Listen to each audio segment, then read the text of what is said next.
പിതാവിൻ്റെയും പുത്രൻ്റെയും പരിശുദ്ധാത്മാവിൻ്റെയും നാമത്തിൽ ആമേൻ. യേശു പറഞ്ഞു, സത്യം സത്യമായി ഞാൻ നിങ്ങളോട് പറയുന്നു. യേശുനാഥൻ വചനം പ്രഘോഷിച്ച് പരിശുദ്ധാത്മാവ് നിറഞ്ഞ് സിനഗോഗിലെല്ലാം ഇങ്ങനെ നടന്നുകൊണ്ടിരിക്കുകയാണ്. അപ്പോൾ യേശു പറയാണ്, സത്യം സത്യമായി ഞാൻ നിങ്ങളോട് പറയുന്നു. പിതാവ് ചെയ്തത് കാണുന്നതല്ലാതെ പുത്രന് സ്വന്തം ഇഷ്ടമനുസരിച്ച് ഒന്നും പ്രവർത്തിക്കുവാൻ സാധിക്കുകയില്ല. യേശുനാഥൻ സ്വർഗീയ പിതാവിൻ്റെ അണ്ടറിലാണ്. പിതാവിൻ്റെ ഇഷ്ടം നിറവേറ്റുക. പിതാവ് എന്തെല്ലാം ചെയ്തിരുന്നുവോ അതെല്ലാം പുത്രനെ ഏൽപ്പിച്ചിരിക്കുകയാണ്. അപ്പോൾ ഏതൊരു പ്രവൃത്തിയും പുത്രൻ ചെയ്യുന്നത് പിതാവിലൂടെയാണ്. അതാണ് ഇത് പറയുന്നത്. കണ്ട, ഹല്ലേലൂയ, യേശുവേ നന്ദി, യേശുവേ ആരാധന. ഇന്ന് നമ്മൾ ശ്രവിക്കാൻ പോകുന്ന വചനം യോഹന്നാൻ്റെ സുവിശേഷം 5-ാം അധ്യായം 19 മുതൽ ഉള്ള തിരുവചനമാണ് 33 വരെ നമ്മളിന്ന് ധ്യാനിക്കുന്നത്. ഹല്ലേലൂയ. അതിനെ ശ്രമിക്കാം.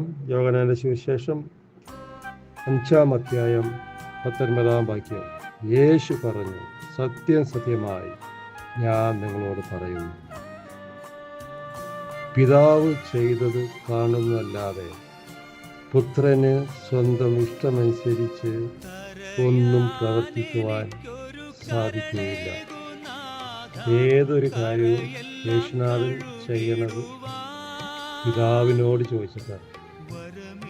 പിതാവായ ദൈവം അവിടുന്ന് പുത്രനെ ഏൽപ്പിച്ചിരിക്കുന്നു. അതുകൊണ്ട് തന്നെ പുത്രനോട് ചെയ്യും. നമ്മൾ എല്ലാവരും ചോദിക്കേണ്ടത് പുത്രനോടാണ്.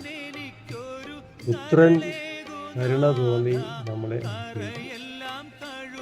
ഒരു ജോലി കിട്ടണം, ഒരു വിദ്യാഭ്യാസം കിട്ടണം, ഒരു സമ്പത്ത് വേണം, ഒരു വിവാഹം നടക്കണം. വിവാഹം നടക്കുന്നില്ലല്ലോ എന്നൊക്കെ നമ്മൾ പറയേണ്ടത് പുത്രനായ യേശുവിനോടാണ്.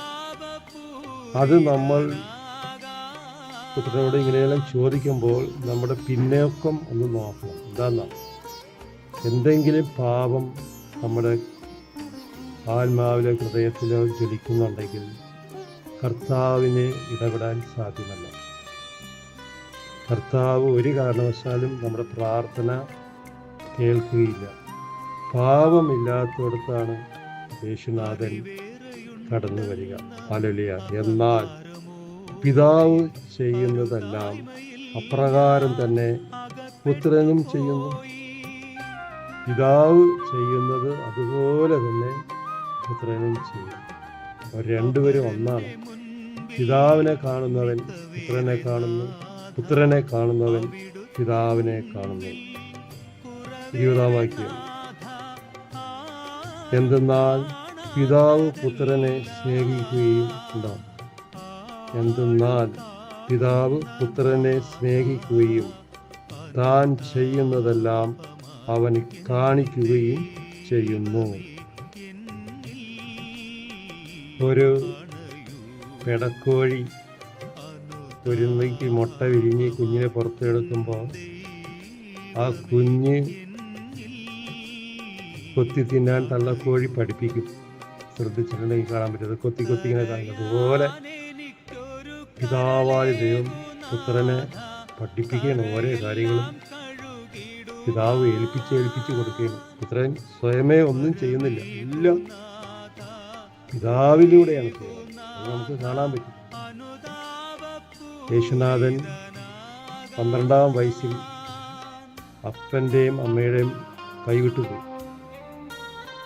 3 ദിവസത്തെ അന്വേഷണത്തിന് ശേഷം സിനഗോഗിൽ മേലധികാരികളോട് യഹൂദരോട് സംസാരിച്ചുകൊണ്ട് വചനം പങ്കുവയ്ക്കുന്നതാണ് അവിടെ നമ്മൾ കാണുന്നത്, അല്ലേ? ഉടനെ അമ്മ വന്നിട്ട് ചോദിക്കുന്നുണ്ട്, മകനെ ഞങ്ങളോട് എന്തുകൊണ്ട് ചെയ്ത് ഇങ്ങനെ? അപ്പോൾ യേശു പറയുന്നുണ്ട്, ഞാൻ പിതാവിൻ്റെ കാര്യത്തിൽ ശ്രദ്ധാലുവായിരിക്കേണ്ടതല്ലേ, എന്നെ നിങ്ങൾ എന്തിനാണ് അന്വേഷിക്കണമെന്ന് യേശുനാഥൻ 12-ാം വയസ്സിൽ ചോദിക്കുന്നുണ്ട്. ഹല്ലേലൂയ. അപ്പോൾ ചെറുപ്പം മുതലേ യേശുനാഥൻ പിതാവിൻ്റെ ഇഷ്ടമനുസരിച്ചാണ് നടക്കുന്നത്. നിങ്ങൾ വിസ്മയരാകാത്ത വിധം ഇവയേക്കാൾ വലിയ പ്രവൃത്തികളും അവിടുന്ന് അവനെ കാണിക്കും. നിങ്ങൾ ഇവയേക്കാൾ വലിയ പ്രവൃത്തികളും അവിടുന്ന് അവനെ കാണിക്കും. ആരെ? പുത്രനെ കാണിക്കും. പിതാവ് ഏത് വലിയ ഈ ഭൂമിയിൽ, ആകാശത്തിന് കീഴെ ഭൂമിക്ക് മുകളിൽ ഏകനാമം യേശുനാമമാണ്. അവൻ്റെ കയ്യിൽ എല്ലാം ഉണ്ട്. ഒന്നും അസാധ്യമായിട്ട് നമ്മുടെ യേശുദാനില്ല. ഒന്നുമില്ല, എല്ലാം ഉണ്ട്. നിങ്ങൾ ചിലവരൊക്കെ കേട്ടിട്ടുണ്ടാവല്ലേ, യൂട്യൂബിൽ ഒരു വൈദ്യം കാരണമാണ് ഈ ഭൂമി കുലുക്കം. ഇപ്പോൾ ഒരു ഭൂമി കുലുക്കം ഉണ്ടായില്ലേ, ഒറീസല്ല അടുത്ത് എവിടെ കണ്ട് അതുണ്ടായതെന്നും പറയുന്നുണ്ട്. ആ അച്ഛനെ കൊന്നു കളിച്ചത് നല്ലൊരു അച്ഛനായിരുന്നു. അപ്പം നമ്മളിതൊക്കെ ഒന്ന് നോക്കിക്കേ, യേശുനാഥൻ നേരെ ഇറങ്ങി വന്ന് യുദ്ധം ചെയ്യും. വെച്ചേക്കില്ല, തൂത്ത് വാരിക്കാൻ. ആ ഒറീസയിൽ ഒരു സംഭവം നടന്നത്, അതൊക്കെ ഭൂമി കുലുക്കി വെള്ളം പൊക്കം വന്ന് വളരെ നാശനഷ്ടങ്ങളാണല്ലേ. ക്രിസ്ത്യാനികൾ എവിടെയൊക്കെ ഉപദ്രവിക്കുന്നുണ്ടോ അവിടെയെല്ലാം കർത്താവ് യുദ്ധം ചെയ്യുന്നുണ്ട്. അവിടെ എല്ലാം കർത്താവ് ഇറങ്ങി വന്ന് യുദ്ധം ചെയ്യും. അതിൻ്റെ ഒരാൾ നമ്മൾ കാണാൻ പറ്റില്ല. ഇസ്രായേൽ അടിച്ച് നിരത്തി കളഞ്ഞല്ലേ അവരെ ഉപദ്രവിക്കുന്നത്. അത് കർത്താവിന് തന്നെയാണ്. കർത്താവ് പറഞ്ഞില്ലേ, എന്നെ ഉപദ്രവിക്കുന്നു, അവരെ ഉപദ്രവിക്കുമ്പോൾ നീ എന്നെയാണ് ഉപദ്രവിക്കുന്നത്. അവർക്ക് നീ വെള്ളം കൊടുത്തു, അത് എനിക്കാണ് വെള്ളം തന്നത്. അവർക്ക് ഭക്ഷണം കൊടുത്തു, നീ എനിക്കാണ് ഭക്ഷണം കൊടുത്തത്. അവർക്ക് കൊടുത്തു, എനിക്കാണ് എടുക്കുന്നത്. അപ്പോൾ അവരെയൊക്കെ യുദ്ധം ചെയ്യുമ്പോൾ ക്രിസ്ത്യാനികളെ കർത്താവ് നേരിട്ട് ഇറങ്ങി വന്ന് അടിച്ച് തകർത്ത് കളയും. ഹല്ലേലൂയ. പിതാവ് മരിച്ചവരെ എഴുന്നേൽപ്പിച്ചു. അവർക്ക് ജീവൻ നൽകുന്നത് പോലെ തന്നെ പുത്രനും താൻ ഇച്ഛിക്കുന്നവർക്ക് ജീവൻ നൽകുന്നു. പിതാവ് ജീവൻ നൽകുന്നു.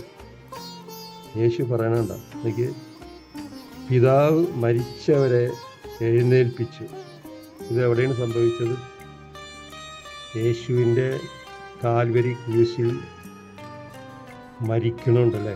അപ്പോൾ അവിടെ പ്രേതാലയങ്ങളൊക്കെ തുറന്ന് ഉയർത്തെഴുന്നേറ്റ് പിതാവ് എഴുന്നേൽപ്പിച്ചു. അത് കഴിഞ്ഞാണ് പുത്രനെ ഉയർത്തെഴുന്നേറ്റ് വന്നിട്ട് പുത്രനായ യേശു പലരെയും ഉയർത്തുന്നുണ്ട്. അതിലൊരാളാണ് ലാസർ. വേറെ ഒരു പുത്രനെയും കൂടി ഒരു വിധവയുടെ മകൻ മരിച്ച് കൊണ്ടുവരുമ്പോൾ അവനെയും എഴുന്നേൽപ്പിച്ചിട്ടുണ്ട്. യുവാവെ എഴുന്നേൽക്കുക എന്ന് പറഞ്ഞ് അവൻ ശവമഞ്ചരിച്ച് തൊട്ട് അവൻ എഴുന്നേറ്റിരുന്ന് സംസാരിക്കാൻ തുടങ്ങി. അപ്പോൾ അതൊക്കെ ദൈവമായ കർത്താവ് പിതാവിലൂടെ പുത്രൻ നിറവേറ്റുന്നു. ഹല്ലേലൂയ. ജീവൻ നൽകുന്നു. 22-ാം വാക്യം, പിതാവ് ആരെയും വിധിക്കുന്നില്ല. പിതാവ് ആരെയും വിധിക്കുന്നില്ല. വിധിയെല്ലാം ആരെ ഏൽപ്പിച്ചേക്കാണ്? പുത്രനെ ഏൽപ്പിച്ചിരിക്കുന്നു. കാരണം ഏകജാതനായ പുത്രനെ നമുക്ക് തന്നിരിക്കുന്നു. അപ്പോൾ വിധി മുഴുവനും രക്ഷയും അനുഗ്രഹവും എല്ലാം പുത്രനിൽ നിന്നാണ് നമുക്ക് ലഭിക്കേണ്ടത്. യേശുവെ നന്ദി, യേശുവെ ആരാധന. വിധി മുഴുവനും അവിടുന്ന് പുത്രനെ ഏൽപ്പിച്ചു ഉണ്ടാകും. 22-ാം വാക്യത്തിൽ സാനം പറയുകയാണ്, വിധി ഇല്ല, വിധി മുഴുവനും അവിടുന്ന് പുത്രനെ ഏൽപ്പിച്ചിരിക്കുന്നു. 22-ാം വാക്യത്തിൽ ലാസ്റ്റ് ഭാഗം, മുഴുവൻ വിധിയും ദൈവമായ കർത്താവിനെ ഏൽപ്പിച്ചിരിക്കണം. അത് നമ്മൾ തിരിച്ചറിയണം. ഹല്ലേലൂയ. പിതാവിനെ ആദരിക്കുന്നത് പോലെ തന്നെ എല്ലാവരും പുത്രനെയും ആദരിക്കേണ്ടതിനാണ് ഇത്. പിതാവിനെ ആദരിക്കുന്നത് പോലെ തന്നെ പുത്രനെയും ആദരിക്കണം. ഞാൻ ഓർക്കുന്നുണ്ട്,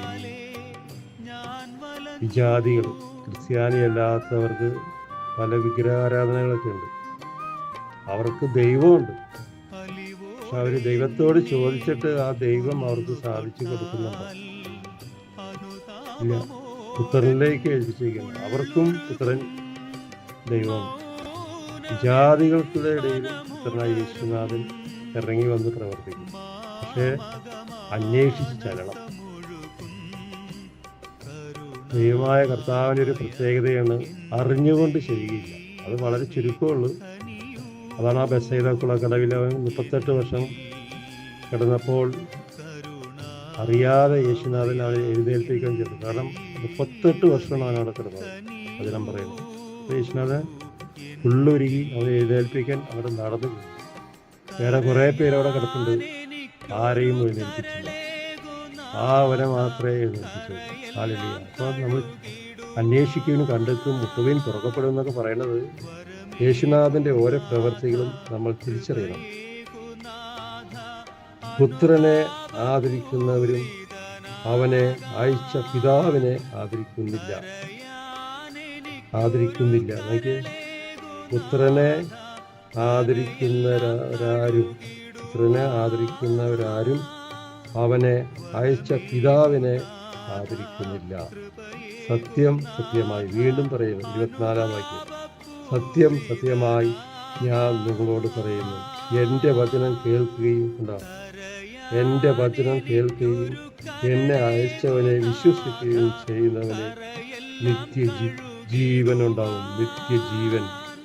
അവനയച്ചതാരാണ്? സ്വർഗീയ പിതാവാണ്. വചനമാരുടെയാണ്? യേശുനാഥൻ്റെയാണ്.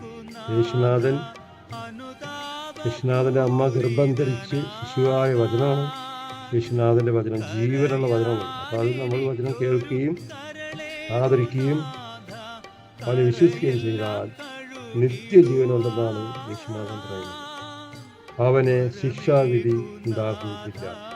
അവനെ വിശ്വസിച്ച് അവനിലൂടെ ചരിക്കുന്നവർക്ക് ഒരിക്കലും ശിക്ഷാവിധി ഇല്ല. പ്രത്യുത അവൻ മരണത്തിൽ നിന്നും ജീവനിലേക്ക്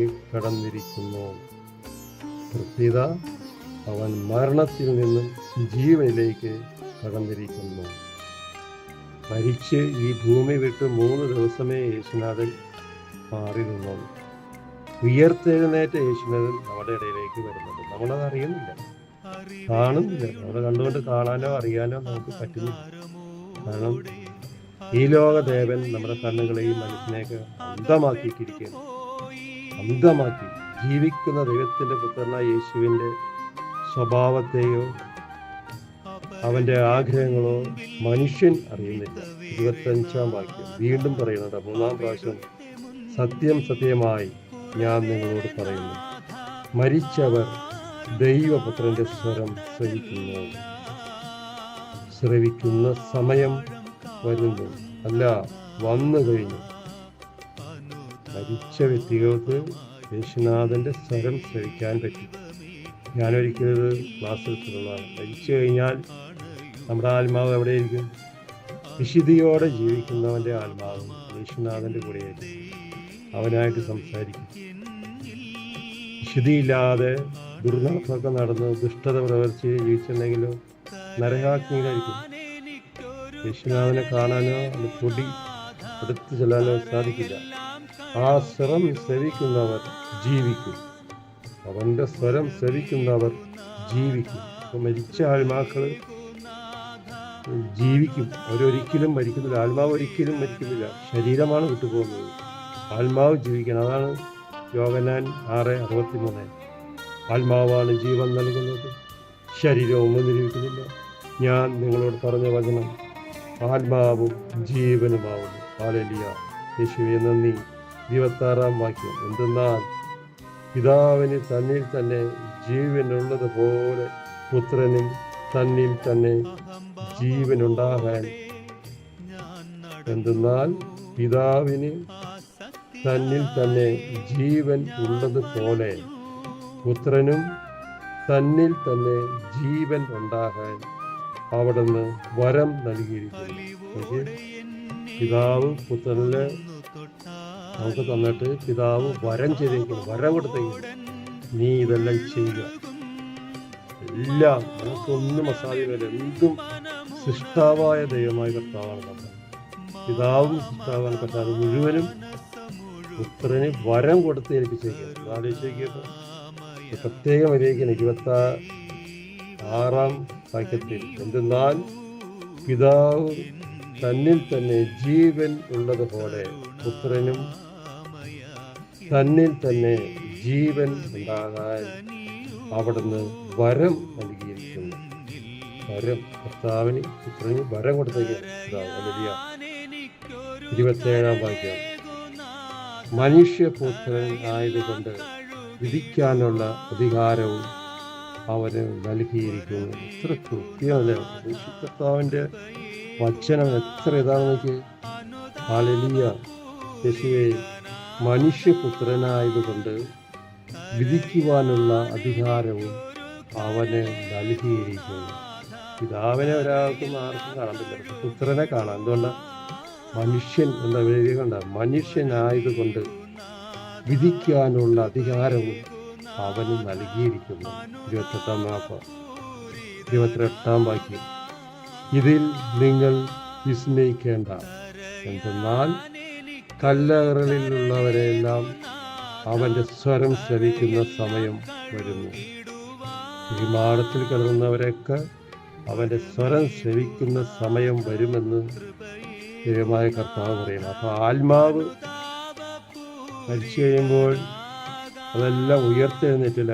യേശുവിൻ്റെ കുരിശു മരണത്തിലൂടെയാണ് ഈ വിശുദ്ധരെല്ലാം പലരും ഉയർത്തെഴുന്നേറ്റത്. അതുവരെ കല്ലറയിൽ തന്നെ കിടക്കുകയായിരുന്നു. അവൻ്റെ മരണത്തിലൂടെ പലരും ഉയർത്തെഴുന്നേറ്റ്. 29 വാക്യം, അപ്പോൾ നന്മ ചെയ്തവർ ജീവന്റെ ഉയർപ്പിനായും തിന്മ ചെയ്തവർ ശിക്ഷാവിധിയുടെ ഉയർപ്പിനുമായി പുറത്തു വരും.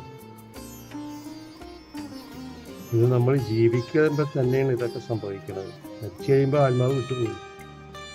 പാവത്തോടെ ജീവിക്കുന്നവർ പിതാവായ പുത്രൻ്റെ കൂടെയായിരിക്കും. അതേസമയം വിശുദ്ധിയില്ല, പാപത്തോടെയൊക്കെ മരിച്ചു പോകണമെങ്കിൽ നിത്യ നരകാഗ്നിയിലേക്ക് പോകുന്നുള്ളതിൽ യാതൊരു സംശയമില്ല. ഹല്ലേലൂയ. യേശുവേ നന്ദി, യേശുവേ ആരാധന. 30 വാക്യം, സ്വമോദയോ ഒന്നും ചെയ്യാൻ എനിക്ക് സാധിക്കില്ല. യേശു പറയണം, സ്വയം ഒന്നും ചെയ്യാൻ എനിക്ക് സാധിക്കില്ല. ഞാൻ ശ്രവിക്കുന്നത് പോലെ ഞാൻ വിധിക്കുന്നു.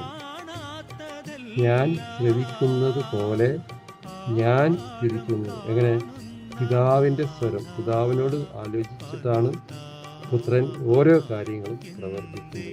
എൻ്റെ വിധി നീതിപൂർവമാണ്. കൃഷ്ണനാഥൻ പറഞ്ഞ 30 വാക്യത്തിൽ, എൻ്റെ വിധി നീതിപൂർവമാണ്. യേശുനാഥൻ ആരും വിധിയെ കുറ്റപ്പെടുത്തുകയൊന്നുമില്ല. പക്ഷെ വിധിച്ചാൽ അതൊരു വിധി തന്നെയായിരിക്കും. നമുക്ക് കാണാൻ പറ്റും അല്ലേ? ഒരാഴ്ചക്ക് മുമ്പ് ഭൂമി കുലുങ്ങി കെട്ടിടങ്ങളൊക്കെ അവിടെ ഒരു വൈദികനെ കൊന്നു കളഞ്ഞു. ആ വൈദികനെ കണ്ണീര് കർത്താവ് കണ്ട് വെടിവെച്ച് കൊന്നു കളഞ്ഞു. യൂട്യൂബിൽ വരുന്നുണ്ട്. ഭൂമി കുലുങ്ങി ബിൽഡിങ്ങുകൾ തകർന്ന് എത്ര പേരാണല്ലേ, ആയിരക്കണക്കിന് മനുഷ്യർ ചത്തു. ഒരിക്കലും ഒരു വൈദികൻ അതിൻ്റെ അഭിഷേകത്തിന് തൊട്ടുപോരുന്നതാണ്. അതിൻ്റെ പ്രവാചകന് ഒരു ഉപദ്രവവും വരുത്തരുത്. വാണിംഗ് തന്നിരിക്കുന്നു. 115 സങ്കീർത്തനം 5 വാക്യത്തിൽ അവിടെ എഴുതി വച്ചിരിക്കുന്നു. എന്തൊക്കെ അക്ഷരത്തിൽ എൻ്റെ അഭിഷേകത്തിന് തൊട്ടുപോരുത്, എൻ്റെ പ്രവാചകന് ഒരു ഉപദ്രവവും വരുത്തുകയും ചെയ്യരുത്. കർത്താവ് യുദ്ധം ചെയ്യും. ഈ ഭൂമി തന്നെ എടുത്തു കളയും. ഹല്ലേലൂയ. കാരണം എൻ്റെ ഇഷ്ടമല്ല, എന്നെ അയച്ചവൻ്റെ ഇഷ്ടമാണ് ഞാൻ അന്വേഷിക്കുന്നത്. ദൈവമായ കർത്താവ് എപ്പോഴും അന്വേഷിക്കുന്നത് പിതാവിൻ്റെ ഇഷ്ടമാണ്. പിതാവിൻ്റെ ഇഷ്ടമാണ് യേശുനാഥൻ ജനിച്ച് 12 വയസ്സ് മുതൽ അങ്ങോട്ട് നിറവേറ്റിക്കൊണ്ടിരിക്കുന്നത്. ആരെന്തൊക്കെ തന്നെ പറഞ്ഞാലും ശരി, പിതാവിനെ വിട്ട് ഒരു കളി യേശുനാഥൻ എടുത്തില്ല. അതാണ് യേശുനാഥൻ കുരിശിൽ കിടന്നുണ്ട് പ്രാർത്ഥിക്കുന്നത്. ആ കുരിശുമരം, ആ ചാട്ടാറടി, ആ കുരുക്കിടം, ആ തുപ്പല്, ആക്ഷേപങ്ങളെ എല്ലാം, വിധിയെല്ലാം കേൾക്കുമ്പോഴും പിതാവിൻ്റെ ഇഷ്ടം നിറവേറ്റും.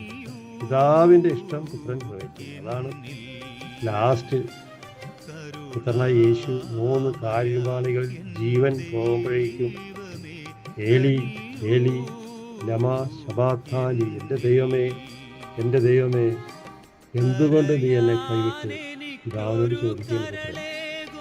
ആ ഒരു വിഷമം വന്നപ്പോഴാണ് യേശുനാഥൻ ഭാവിട്ട് നിലവിളിക്കുന്നത്, പിതാവ് എന്നിൽ നിന്ന് വിട്ടുപോയോ. അതേസമയം കുരിശിൻ ചുവട്ടിൽ അമ്മ നിൽക്കുന്നുണ്ട്, യോഹന്നാൻ നിൽക്കുന്നുണ്ട്, പലരും നിൽക്കുന്നുണ്ട്. യേശുനാഥൻ ഒരു കുറ്റവും ആരെയും വിധിക്കുന്നില്ല, പറയുന്നില്ല. പിതാവ് വിട്ടുപോയെന്ന് യേശുവിൻ്റെ മനസ്സിലേക്ക് വന്നപ്പോൾ അവൻ വിട്ട് നിലവിളിച്ചു, ഏലി ഏലി ലമാ ശബാക്താനി, എൻ്റെ ദൈവമേ എൻ്റെ ദൈവമേ ഇതുകൊണ്ട് നീ എന്നെ കൈവിട്ടു. ഹല്ലേലൂയ. 31-ാം വാക്യം. ഞാൻ എന്നെ കുറിച്ച് തന്നെ സാക്ഷ്യപ്പെടുത്തുന്നെങ്കിൽ എൻ്റെ സാക്ഷ്യം സത്യമല്ല. ഉണ്ടാവും. ഞാൻ എന്നെ തന്നെ പുകഴ്ത്തി പറയുന്നുണ്ടെങ്കിൽ എൻ്റെ വാക്കൊരിക്കലും സത്യമല്ല. കാരണം പിതാവിനോട് ആലോചന നടത്തിയിട്ടാണ് യേശുനാഥൻ നമുക്ക് വേണ്ടി പ്രവർത്തിക്കുന്നത്.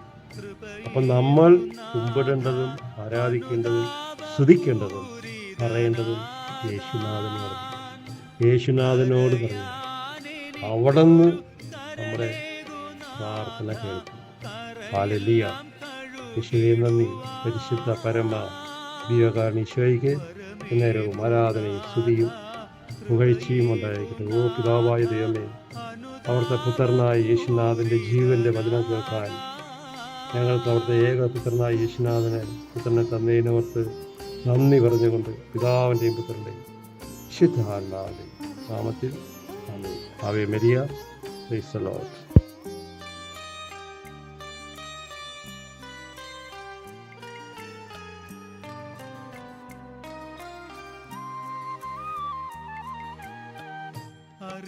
അറിവേറെയുണ്ടെന്ന അഹങ്കാരമോടെ അരുതായ്മയിൽ ഞാൻ അകപ്പെട്ടു പോയി.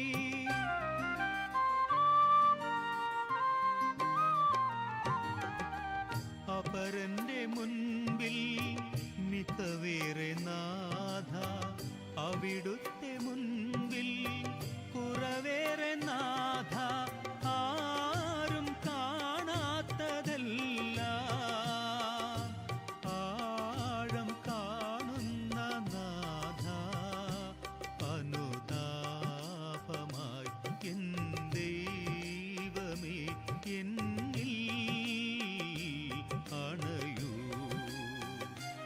അനുതാപമായി എൻ ദൈവമേ എന്നിൽ അണയൂ. കരയാനെനിക്കൊരു